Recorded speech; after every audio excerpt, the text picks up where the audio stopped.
তো হ্যালো, আজকে আমরা আমাদের কম্পিউটার ক্লাসের আরেকটি ভিডিও নিয়ে এসেছি। তো কম্পিউটার ক্লাসে আমরা মূলত অ্যালগোরিদমসে ছিলাম, অ্যালগোরিদমস অ্যান্ড ফ্লোচার্ট। তো সেখানেরই একটা ভিডিও আমরা আজকে করব, বা একটা টপিক আমরা পড়বো আজকে। তো অবশ্যই তোমরা যারা চ্যানেলটাকে সাবস্ক্রাইব করোনি, অবশ্যই সাবস্ক্রাইব করে দিও। তাতে তোমাদের তো একটা বাটন জাস্ট টিপতে হবে, কিন্তু আমার একটু হেল্প হবে। অবশ্যই ভিডিওটা নিজেদের বন্ধুদের মধ্যে অবশ্যই শেয়ার করে দাও, ঠিক আছে? সবাই একসঙ্গে পড়তে পারবে, শিখতে পারবে। তো কেমন আছো সবাই? তো আজকে চলো শুরু করা যাক। কমেন্টে বলবে কেমন আছো সবাই। তো যদি কারোর সাউন্ড নিয়ে অসুবিধা হয় কিছু, তো ফোনের ভলিউমটা প্লিজ বাড়িয়ে নিও, অথবা তোমরা বেটার এক্সপিরিয়েন্সের জন্য হেডফোন ইউজ করতে পারো। সব থেকে ভালো হেডফোন ইউজ করা। তো কথা না বাড়িয়ে শুরু করা যাক। তো আজকে আমরা যেটা একটা টপিক পড়বো অ্যালগোরিদমসের। তো আমরা মেনলি যেটা হচ্ছে যে এক থেকে এক থেকে যদি তোমাকে বলে, মনে করো যে 1 থেকে 5 পর্যন্ত সংখ্যাগুলির যোগফল, তো কী করে তোমরা বের করবে? না, 1+2+3+4+5। তো এটাকে বের করানোর জন্য আমরা কি করব? যোগ করব। দেখো এখানে 5 আর 1 6, 4 আর 2 6, তাহলে 6 আর 6 12 আর 3 15 উত্তর। আরেকবার হিসাব করে নেওয়া যাক। 5 আর 4 9, 9 আর 3 12, 12 আর 2 14 আর 1 15। একদম ঠিক লিখেছি। তাহলে 1 থেকে 5 পর্যন্ত সংখ্যাগুলির যোগফল হচ্ছে 15। তাহলে এটা তো আমরা সহজেই করে নিতে পারলাম। কিন্তু যদি তোমাকে এখন মনে করো বলে যে 1 থেকে 10 পর্যন্ত যদি বলে, তো তোমরা ক্যালকুলেশন করে 1 2 1+2+3+4+5+6+7 এরকম করতে করতে 10 পর্যন্ত যোগ করে তোমরা করে নিতে পারবে। কিন্তু যদি তোমাদেরকে এখন বলে, মনে করো যে 1 থেকে 50 পর্যন্ত সংখ্যাগুলোর যোগফল কত, তখন সেটা বের করানোর জন্য একটু হাত কাঁপবে, বা ওটা করতে আমাদের অসুবিধা হবে। তাহলে সেজন্য আমরা আমাদের একটা ফর্মুলা আমরা ইউজ করি। এই ফর্মুলাটা তোমরা জানো যে কি হয় ফর্মুলাটা, যে n × n+1/2। এটা সবাই জানা আছে। কিন্তু আমরা দেখো আমাদের যে অ্যালগোরিদমসের ক্লাস, বা আমরা কম্পিউটারে কীভাবে সেটা করব, কম্পিউটারের অ্যাপ্রোচটা আরেকটু ভালো। ঠিক আছে, কম্পিউটারের অ্যাপ্রোচটা যেটা আছে সেটা একটু বেটার অ্যাপ্রোচ। যে কীরকমভাবে আমরা অ্যালগোরিদমটাকে ভাববো, আমাদের অ্যালগোরিদম অ্যাকচুয়ালি ভাবতে হবে, এমনই অ্যালগোরিদম ভাবতে হবে যাতে আমাদের কম্পিউটারে যে প্রোগ্রামটা রান করবে সেই প্রোগ্রামের টাইমিংটা কম লাগে। আমাদের এই প্রোগ্রামটা যখন করব, তখন এখানে যেহেতু দুটো সংখ্যার মধ্যে গুণ হচ্ছে, তাহলে n × n মানে n স্কোয়ারটা, n × n equals to n square. তাহলে n স্কোয়ারটা স্টেপ আমাদেরকে, বা n স্কোয়ারটা ক্যালকুলেশন আমাদের হচ্ছে। তো সেই জন্য এটার টাইমস হচ্ছে অর্ডার অফ n স্কোয়ারের দিকে যাবে। তো এগুলো তোমরা পরবর্তী ক্লাসে পড়বে যে কীরকম কী করে আসে। সেগুলো যারা কম্পিউটার সায়েন্স নিয়ে পড়েছো তারা তো জানোই যে কীরকম করে আসছে। বিগো নোটেশন বা স্মলার নোটেশন, ওমেগা নোটেশন, তো থিটা নোটেশন, সেগুলো জানো তোমরা। তো আমরা বেসিক্যালি আমরা যেটা করতে চাইছি যে আমাদেরকে, তাহলে ফার্স্টে যদি আমাদেরকে অ্যালগোরিদমটা লিখতে হয়, তাহলে অ্যালগোরিদমটা কী লিখবো? আমাদের স্টেপ ওয়ানে কী লিখবো? এসটি স্টেপ ওয়ানে আমাদেরকে শুরুতেই আমরা জানি যে আমাদেরকে কী লিখতে হয়, স্টার্ট লিখতে হয় প্রোগ্রামটা। স্টেপ টুতে কী লিখবো? সরি, স্টেপ টুতে কী লিখবো? স্টেপ টুতে লিখবো যে আমাদেরকে একটা ইনপুট নিতে হবে। কীটা ইনপুট নিতে হবে? না, কতদিন পর্যন্ত সংখ্যাগুলোর আমরা যোগ করতে চাইছি। আমরা যদি 50 পর্যন্ত চাই, তাহলে 50টা ইনপুট নিতে হবে। যদি 100 পর্যন্ত চাই, 100টা ইনপুট নিতে পারে।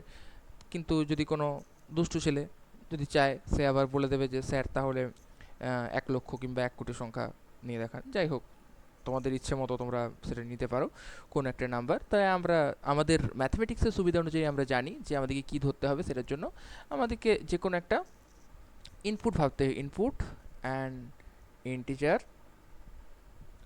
As an. কোনো দুষ্টু বাচ্চা এরকম বলো না যে যদি আমাদেরকে বলে, মনে করুন যে 5 পয়েন্ট বা 5,05,5,05,0,0,1, এটা যদি এনের ভ্যালু হয় তাহলে কি হবে? যাই হোক, এরকম ওই জন্যই আমি এটা কী করে দিয়ে দিয়েছি, এটা দিয়ে দিয়েছি আমি ইন্টিজার দিয়ে দিয়েছি। ঠিক আছে, তাহলে ইন্টিজার সবসময় পূর্ণ সংখ্যা হবে। এখানে আমরা পূর্ণ সংখ্যার জন্যই আমরা মূলত বের করছি। তো যাই হোক, ইনপুট। এটা স্টেপ টুতে আমরা কী করতে পারবো? স্টেপ থ্রিতে আমরা কী করতে পারবো? স্টেপ থ্রিতে আমরা কি করছি? আমরা একটা ভেরিয়েবল ডিফাইন করছি। ঠিক আছে, একটা ভেরিয়েবল, ডিফাইন ভ্যারিয়েবল। এই যে এন এর ভ্যালুটা, সেটা আমরা এক জায়গায় স্টোর করে রেখে দেবো। n = o অ্যান্ড সাম, এটা সাম, আচ্ছা ভালো করে লিখি, SUM, sum equals to O. Variable n equals to define, এই দুটো ভ্যারিয়েবল আমরা ডিক্লেয়ার করলাম, একটা হচ্ছে n আর একটা হচ্ছে সাম। আচ্ছা এই ইন্টিজারটাকে আমি একটা যে এটা আমি p হিসাবে ধরছি, ঠিক আছে, p হিসাবে ধরছি। Input integer as a p, define variable n equals to o and sum equals to o, দুটোকে আমরা ও হিসাবে ট্রিট করলাম। স্টেপ 4-এ আমরা কি করব? স্টেপ 4-এ দেখো আমরা কি করব না, আমরা এই যে যে যোগফলটা যেটা আছে আমরা লিখলাম n এর ভ্যালুটাকে আমরা এক ঘর করে এগিয়ে এগিয়ে গেলাম, n equals to n plus one. তাহলে n এর ভ্যালুটা আগে যা ছিল, আচ্ছা আমরা এটা n ইকুয়ালস টু ও, এটা ও নয়, ঠিক আছে, এটা হচ্ছে কি বললাম, এটা হচ্ছে জিরো, ঠিক আছে, এটা কি বটে, এটা হচ্ছে জিরো, এটা কি বটে, এটা হচ্ছে জিরো, ঠিক আছে। অ্যাকচুয়ালি ও এর মতো দেখাচ্ছে তো সেই জন্য একটু কনফিউশন তোমাদেরও হতে পারে, সেই জন্য এটা আমি বলছি যে n ইকুয়ালস টু জিরো দিয়ে আমরা এটাকে ইনিশিয়ালাইজ করলাম, আর যে সামের ভ্যালুটা সেটাকেও আমি জিরো দিয়ে ইনিশিয়ালাইজ করলাম। তো আমাদের n ইকুয়ালস টু এখন আমি কি করছি, n ইকুয়ালস টু আমরা n প্লাস ওয়ান করছি, ঠিক আছে। নেক্সট হচ্ছে সাম ইকুয়ালস টু, স্টেপ 4 আমরা এটা করতে পারি যে সাম ইকুয়ালস টু আগের যে সামের ভ্যালু ছিল, আগের সামের ভ্যালু কত ছিল, জিরো ছিল, প্লাস এখন নতুন যে এনটা তার, এটা কি হচ্ছে ব্যাপারটা, এনের ভ্যালুটা দেখো এখানে এক ঘর করে বেড়ে বেড়ে যাবে, আর সামের ভ্যালুটা কি হবে, সামের ভ্যালুটা আগের সঙ্গে যুক্ত হয়ে যাবে। সাপোজ একটা আমি ছোট্ট এক্সাম্পল নিয়ে এখানে দেখালে তোমাদের সুবিধা হবে। দেখো আমরা যদি এনের ভ্যালু ধরি, এন ইকুয়ালস টু যদি মনে করো ধরি এক, বা এন সরি আমি পি ইকুয়ালস টু ধরছি, পি ইকুয়ালস টু ধরছি আমি 5, ঠিক আছে। তাহলে দেখো এনের ভ্যালু প্রথমে জিরো, তাহলে এনের ভ্যালুটা প্রথমে জিরো, তাহলে sum equals to zero plus zero, প্রথম কন্ডিশনে যখন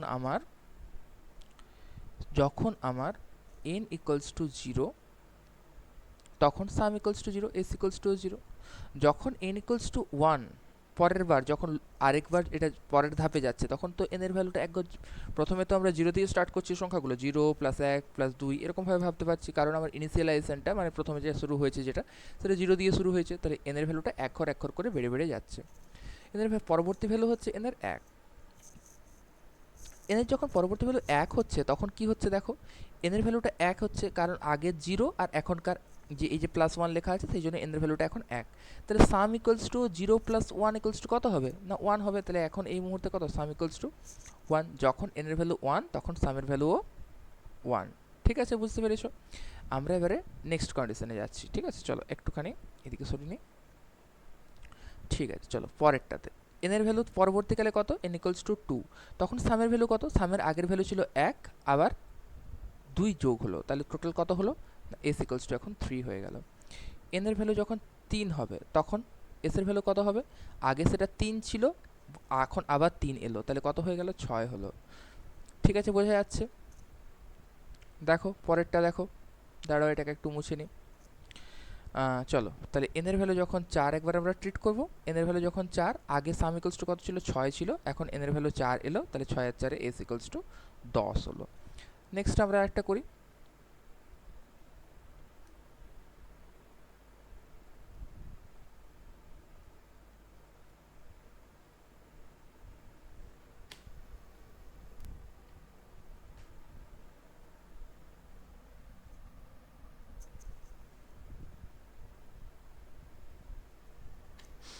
তাহলে দেখো যখন n ইকুয়ালস টু ফোর হচ্ছে তখন কত হচ্ছে, এস ইকুয়ালস টু 10 হচ্ছে।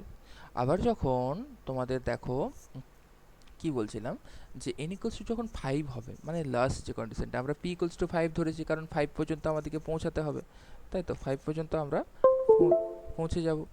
5 পর্যন্ত যখন পৌঁছে যাব তখন সরি যখন 5 পর্যন্ত পৌঁছে যাব তখন কি হবে, তখন এস ইকুয়ালস টু কত হবে, আগে ছিল এস এর ভ্যালু 10 আর এখনকার 1 মিনিট, আগে ছিল এস এর ভ্যালু কত, লাস্ট টার্মে 10 ছিল প্লাস 5 হলো, তো কত হয়ে গেল, টোটাল 15 হয়ে গেল। যাই হোক আমার এই যেটাতে আমি লিখছি সেটা একটু প্রবলেম করছিল ওই জন্য একটু সমস্যা হলো। যাই হোক এন এর ভ্যালু 5 লাস্টে, এস এর ভ্যালু আগেরটা থেকে 15। তাহলে দেখো আমরা আগেরটা তো বের করেছিলাম যোগ করে, যখন আমরা যোগ করেছিলাম এখানে যখন যোগ করেছিলাম তখন কি হয়েছিল না আমরা 15 বের করেছিলাম, আমাদের এখন যে আমরা যে অ্যালগোরিদমটা লিখলাম সেটাতেও কিন্তু করে কি এলো না পনেরো এলো। এই যে মেথডটা আমরা ইউজ করলাম, এই মেথডটাকে একটা স্পেশাল টাইপের নাম দেওয়া হয়েছে। কি টাইপের নাম দেওয়া হয়েছে এটা? রিকারশন, CURTION, এটার নাম কি আছে? রিকারশন।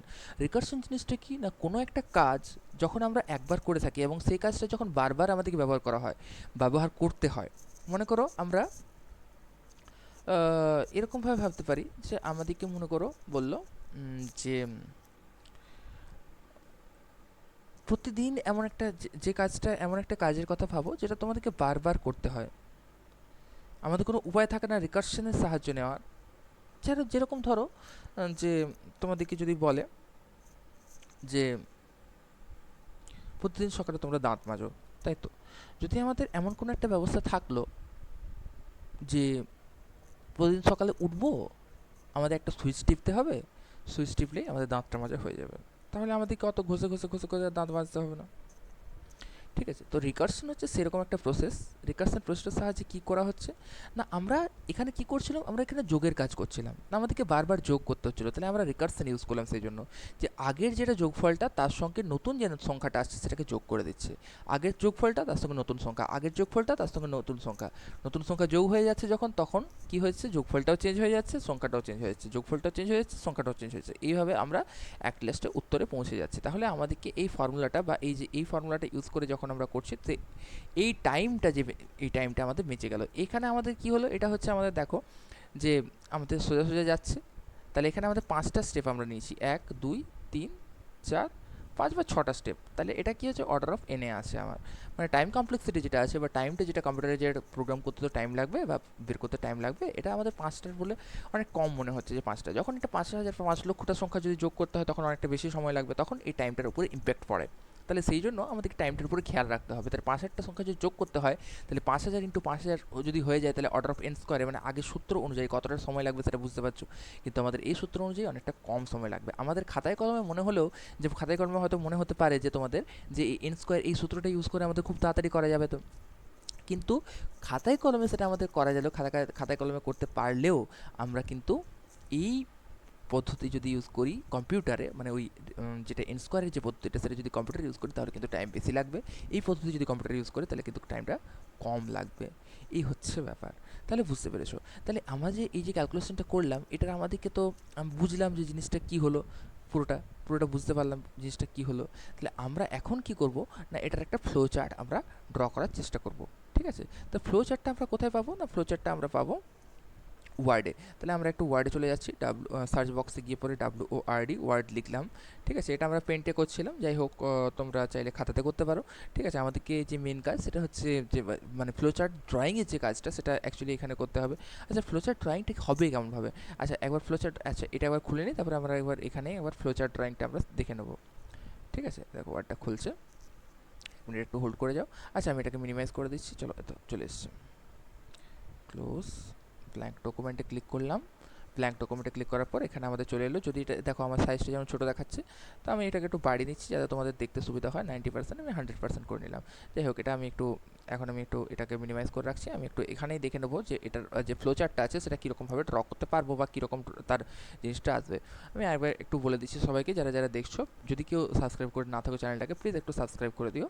তোমাদের জন্য তো এটা ফ্রি অবশ্যই, কিন্তু আমার তাতে একটু হেল্প হবে। ঠিক আছে, যাই হোক, চলো তাহলে এটা কীভাবে আমরা করতে পারবো না, আমরা ফার্স্টে আমরা একটা গোল নেব। তাহলে এর ভেতরে আমরা কি লিখবো, আমরা জানি এর ভেতরে কি লিখতে হয়, START, স্টার্ট লিখতে হয় এর ভেতরে। প্রত্যেকটা অ্যালগোরিদমের ক্ষেত্রে আমাদেরকে স্টার্ট আর এন্ড বাটন বা স্টপ বাটন এই দুটো থাকবে। এরপরে আমরা কি লিখবো, এরপরে আমরা প্যারালোগ্রাম নেবো একটা, এরপর আমরা একটা প্যারালোগ্রাম নেবো। এর নিচের দিকে দেখি যদি প্যারালোগ্রাম আছে। প্যারালোগ্রাম মানে কি, প্যারালোগ্রাম মানে হচ্ছে সামান্তরিক। যাই হোক, এখানে প্যারালোগ্রাম নেই, আমি একটা প্যারালোগ্রাম ড্র করার চেষ্টা করছি। যাই হোক, এটা অতটা ভালো হলো না। যাই হোক, তোমরা বুঝতে পারছো জিনিসটা কী বটে। আমি ওখানে যখন করব তখন ভালোভাবে করছি। আমরা এখানে কি লিখবো, ইনপুট পি নিয়েছিলাম, তাহলে আমি পি নিলাম। ঠিক আছে, এরপরে আমাদেরকে কী নিতে হয়, এরপরে আমাদেরকে এরকম নিতে হয়। প্রত্যেকটারই কিন্তু যে ফ্লোটা, এই যে তীর চিহ্নের ফ্লোটা, এই ফ্লোটা কিন্তু থাকবেই। তাহলে ডিফাইন ভেরিয়েবল আমরা কি করেছিলাম, DEFINE, define variable n equals two 0, সাম ইকুয়ালস টু 0, এ দুটো আমরা ডিক্লেয়ার করেছিলাম ভেরিয়েবলটা। এরপরে আমাদের কি কাজ ছিল, এরপরে আমাদের কাজ ছিল, আচ্ছা দুটো বক্স লাগবে। আমরা কি করেছিলাম, n equals to n plus one করেছিলাম, আর sum equals to sum plus n করেছিলাম, sum equals to sum plus n করেছিলাম, তাই তো। এখানে আমাদের ফ্লোটা ছিল, ফ্লোটা আমরা দিতে দিতে থাকবো, ফ্লোটা আমরা নষ্ট করব না, ফ্লো কখনোই আমরা নষ্ট করব না। ফ্লো দিতে ভুলে গেলেই কিন্তু সমস্যা, তাহলে ফ্লো চার্ট কিন্তু কমপ্লিট হবে না। সামটা দেখো, সামটা কখন আমাদের কমপ্লিট হয়ে যাবে, আমরা তো এটা করতেই থাকতে পারবো না, আমাদের তো একটা সময় থামতে হবে। যেমন আমি থেমে গেলাম, কখন থেমে গেলাম, যখন আমার এন এর ভ্যালুটা পি এর সঙ্গে সমান হয়ে গেল, ঠিক আছে। Is an equals to P, is an equals to P, যদি ইয়েস হয় তাহলে এদিকে যাব, যদি ইয়েস হয় তাহলে আমরা কি করে দেবো, আমরা আবার সেই প্যারালোগ্রাম বা সামান্তরিক প্রিন্ট সাম ইকুয়ালস টু সাম। এই সামটা কিন্তু আমাদের লেখাটা দেখা যাবে যখন আমরা আউটপুট দেখাবো তখন। অ্যাকচুয়ালি তোমরা কম্পাইলারের কাজ যেহেতু জানো না এখনও, বা যারা যারা জানো তারা বুঝতে পারছো, কম্পাইলারে যখন লিখি তখন আমরা ওই কোটেশনের ভিতরে যেটাকে লিখি সেটা আমাদের শো করে যখন কম্পাইলার করব, বা আউটপুট বক্সে শো করে। আর এই সামটা যেটা, এই সামটা হচ্ছে আমাদের, এই সামটা হচ্ছে এই সামটা, ঠিক আছে। এই যে এই সামটা যেটা লিখেছি এই সামটাই হচ্ছে, বা এই সামটা যেটা লিখে, এটা তো ক্যালকুলেশনের সাম, যাই হোক। তো এই সামটা যেটা লিখেছি এই সামটা হচ্ছে এই পরের সামটার সঙ্গে একই। এই সামটা কিন্তু আমাদের মানে প্রিন্ট দেখা যাবে, এস ইউ এম লেখা থাকবে না, S U M equals to 15, এই যে এই সামটা হচ্ছে রেজাল্টের যে সামটা সেটা হচ্ছে এটা, ঠিক আছে। যদি নো হয়, যদি নো হয় তাহলে যদি এর সঙ্গে না মিলে, মানে যখন শেষ হবে না 1 2 3 4 ক্ষেত্রে, তখন কি হবে, আবার আমরা কোথায় ফিরে যাব না, আবার এখানে আমরা ফিরে চলে যাব। এখানে এই তীর চিহ্নটা কিন্তু খুবই ইম্পর্টেন্ট তীর চিহ্ন, নাহলে কিন্তু ফ্লোচার্টটা আমার কমপ্লিট হবে না, ঠিক আছে। তাহলে এই প্রিন্ট হয়ে যাওয়ার পর আমরা এখানে কি করে দেবো, স্টপ করে দেবো, আর এখানে একটা গোল সাইন, তাই তো, বা ওভাল সাইন। তাহলে এই হচ্ছে আমাদের ডায়াগ্রামটা। এই ডায়াগ্রামটা আমরা কি করব না, আমরা এই ওয়ার্ডে আঁকার চেষ্টা করব, ঠিক আছে। চলো তাহলে আঁকতে চেষ্টা করা যাক। তা আমরা আঁকার জন্য কোথায় যাব, প্রথমে আমরা ইনসার্টে যাব, আমরা জানি কোথায় কোথায় থাকে। ইনসার্টে যাব, ইনসার্টে যাওয়ার পর আচ্ছা এখানে তো আমাদের সেফসে ঢুকতে হবে, কিন্তু আমারটা খুলছে না কেন, প্রোডাক্ট, ওয়ার্ড প্রোডাক্ট, ওটা আচ্ছা, you can not main this section is locked, আচ্ছা ঠিক আছে, দিস সেকশন ইজ লকড দেখাচ্ছে আমার, আমি একটু ওখানে কাজ করে নেব, আমাকে একটা কাজ করতে হবে এখানে। চলো দেখো, তোমাদের কারোর এই প্রবলেম আসতে পারে যে দিস স্ক্রিন ইজ লকড, তখন আমাদেরকে কি করতে হবে না, আমাদেরকে দিস পেজে প্রথমে যেতে হবে। দিস পেজে যাওয়ার পর এখানে অফিস দেখো 2000, এই যে আমার এটা অফিস 2021 এটা ইনস্টল করা আছে। তো এখানে যে কনফিগারেশনটা, সে সেট আপটা, এই সেট আপটার উপরে আমি রাইট ক্লিক করবো, 1 মিনিট আমি চেক করে নিই। প্রোগ্রাম ফাইল, আচ্ছা প্রোগ্রাম ফাইলসে প্রথমে ঢুকতে হবে। প্রোগ্রাম ফাইলসে ঢোকার পর এই যে office, Microsoft office 15, Microsoft office 15, office 16, এখানে যে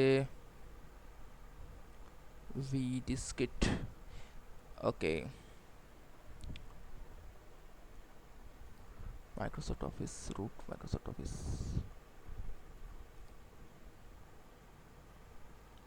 সফট, মাইক্রোসফট অফিস,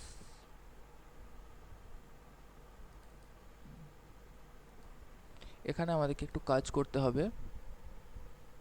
যাই হোক, তোমরা এই পর্যন্ত দেখতে পেয়েছো, এটাই আমি আঁকবো পরবর্তীটাতে। চলো একটু ওখানে ওটাকে আমাকে ঠিক করতে হবে, নাহলে আমি এটা করতে পারবো না। যাই হোক, কোথায় গেল আমার, এখানে দিস পিসে ঢুকলাম, এখানে ঢুকলাম, অফিস 2016 প্রোগ্রাম ফাইলস, এখানে ঢুকলে হবে না,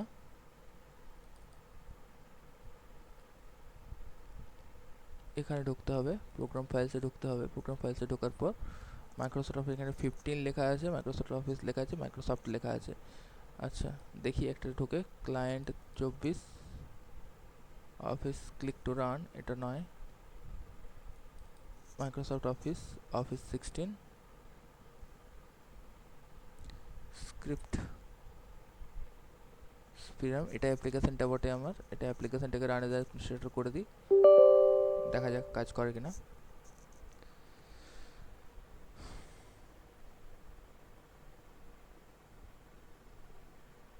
আচ্ছা, দেখা যাক এবার খুলে পড়ে অ্যাপ্লিকেশনটা রান করছে কিনা।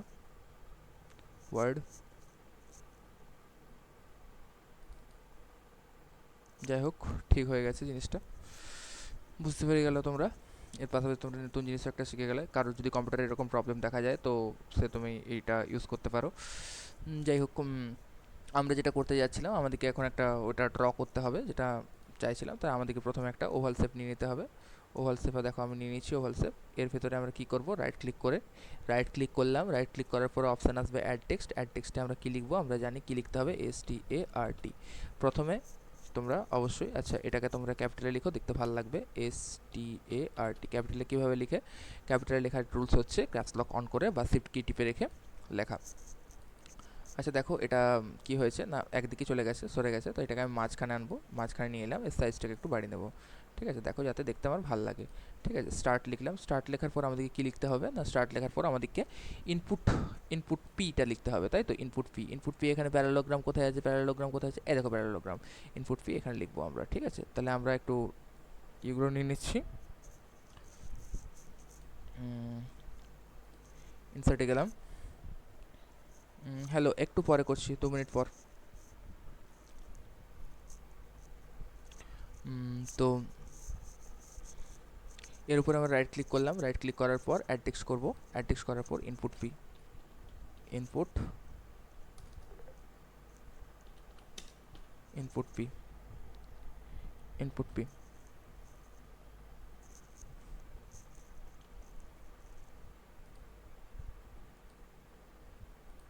ইনপুট পি হয়েছে। ইনপুট পি হওয়ার পর আমরা ডিফাইন করেছিলাম ভ্যারিয়েবলটা, তাহলে ভ্যারিয়েবলটা আমাদেরকে আবার ডিফাইন করতে হবে। আচ্ছা তাহলে আমরা জানি, আচ্ছা স্টেপসে ঢুকলাম, রেক্টেঙ্গেলে যেতে হবে, রেক্টেঙ্গেল নিয়ে নিলাম। আচ্ছা সাইজটা ছোটো করে দিচ্ছি, মোটামুটি যেন একটু মাঝখানে দেখতে লাগে, তা দেখতে ভালো লাগবে। তোমাদের বেসিক্যালি এটা করানোর কাজই হচ্ছে যে যাতে দেখতে ভালো লাগে সেটার জন্য। Define variable n equals to 0, sum equals to 0, কমা দিয়ে দাও এখানে একটা, দেখতে ভালো লাগছে।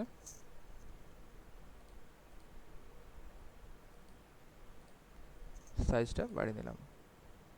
আচ্ছা ডিফাইনের পর একটা বি চলে এসছে, কেটে দেবো। নেক্সট কি আসছে আমাদের, নেক্সট হচ্ছে আমাদেরকে সেফসে গিয়ে পরে ইনপুট নিতে হবে, সরি ইনপুট নয়, প্রসেসিংটা করতে হবে।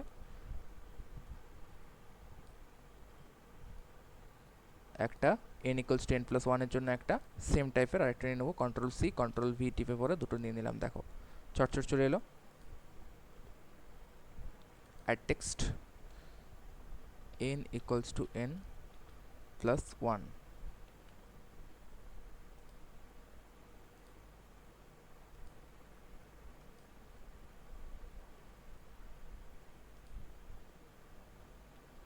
sum equals to sum+1। এটা হলো। এরপর যদি এটা n ইকুয়ালস টু p হয়ে যায় তখন স্টপ করব। সেভসে গেলাম,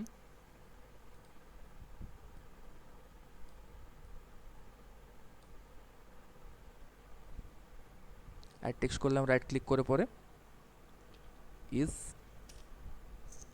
n equal to p question করছি। সাইজটা বাড়িয়ে নিলাম। যদি ইয়েস হয় তাহলে একরকম, যদি নো হয় তাহলে আরেক রকম। যদি ইয়েস হয় তাহলে এদিকে আমাদের প্রিন্ট করতে হবে। ইনসার্ট সেভস, প্রিন্ট, প্রিন্টের জন্য কি আউটপুট থাকে, প্যারালোগ্রাম সিম্বল।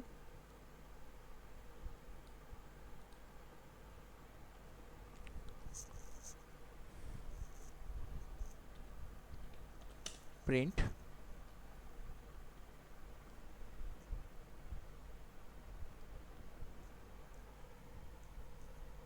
মাউসটা আমার কোথায় হারিয়ে গেল,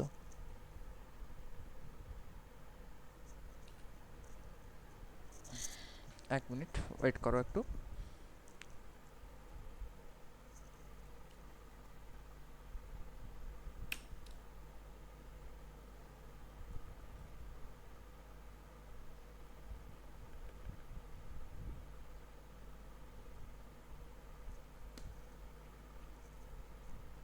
তো হয়ে গেছে। ইনসার্টে গেলাম, প্রিন্ট, তাহলে এখানে আমরা কিছু লিখছিলাম, প্রিন্ট প্রিন্ট সাম, আচ্ছা এটা কোটের ভিতরে ছিল, প্রিন্ট সাম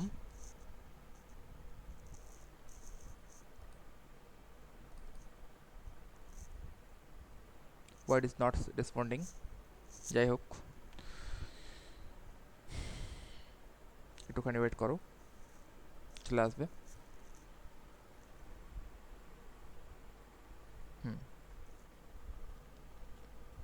সাম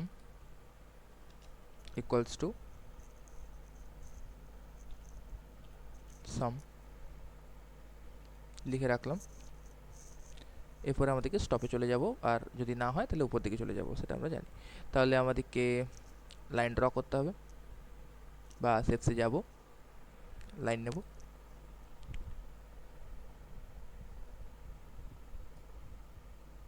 জানি যে এটা এইখানে যেতে হবে একটা, আর ইনসার্ট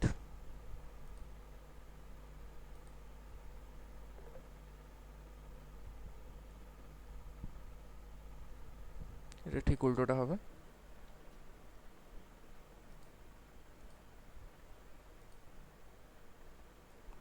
এরকম সোজা সোজা যেন লাইনগুলো হয়, খেয়াল রাখতে হবে।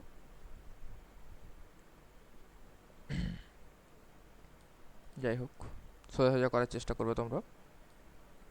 এটা এখান থেকে ইনসার্টে আবার স্টেপসে যাব, যতবার লাইন নিতে হবে ততবার স্টেপসে যেতে হবে, ঠিক আছে।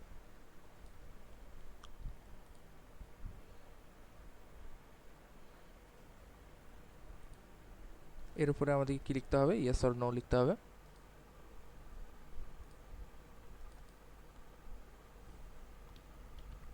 নো, এদিকে ইয়েস, তাই তো, ইয়েস। একটুখানি এটাকে সাইজটা একটু আমরা বাড়িয়ে নেব যাতে দেখতে ভালো লাগে।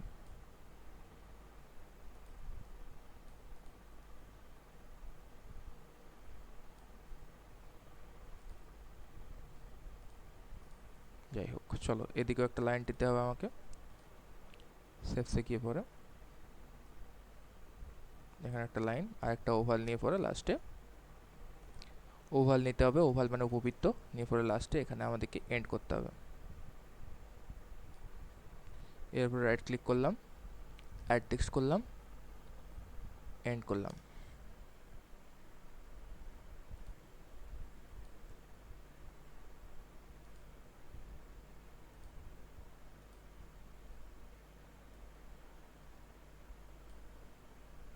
ইনসার্টে যাব, সেপসে যাব, তীর চিহ্নগুলো নেবো, একটা একটা করে তীর চিহ্ন এখান থেকে টেনে দেবো,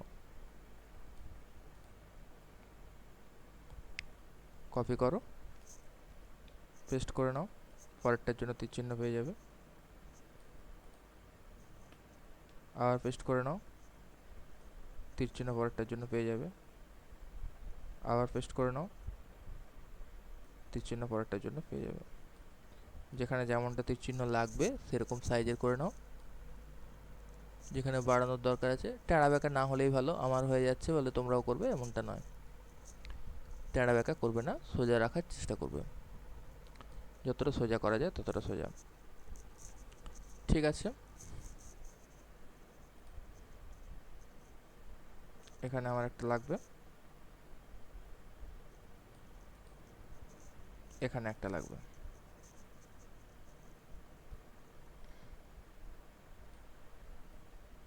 এই হচ্ছে আমাদের মেন ব্যাপার। দেখো গোটাটা ভিউটা দেখে নাও যে কীরকম দেখতে হলো, যে এরকম গোটাটা দেখতে হলো, এটা আমাদের কিন্তু প্রোগ্রামটা। যাই হোক আজকে এখান পর্যন্তই থাক, যখন তোমরা রিভিশন করবে গোটা ভিডিওটা আরেকবার রিভাইন্ড করে দেখে নেবে, যেখানে যেখানে ভিডিওতে ডিস্টার্ব হয়েছে একটু স্কিপ করে এগ করে নেবে, যাতে পুরোটা স্কিপ না হয়ে যায় সেটাও দেখবে, কারণ তোমরা তাহলে বুঝতে পারবে না, একটু স্কিপ হয়ে গেলে জায়গাটা বুঝতে পারবে না। প্রথম দিকে যে কারণগুলো বলেছিলাম সেগুলো বারবার শুনবে, তাহলে বুঝতে পারবে যে জিনিসগুলো কেন বলেছিলাম, রিকারশন জিনিসটা কী, কিংবা টাইম কমপ্লেক্সিটির ব্যাপারেও একটু একটু বললাম, তো সেগুলো একটু মাথায় রাখো। যাই হোক কিছু জিজ্ঞেস করা হলে কমেন্ট সেকশানে জিজ্ঞেস করতে পারো। ঠিক আছে, থ্যাংক ইউ আজকের মতো। Bye, good night.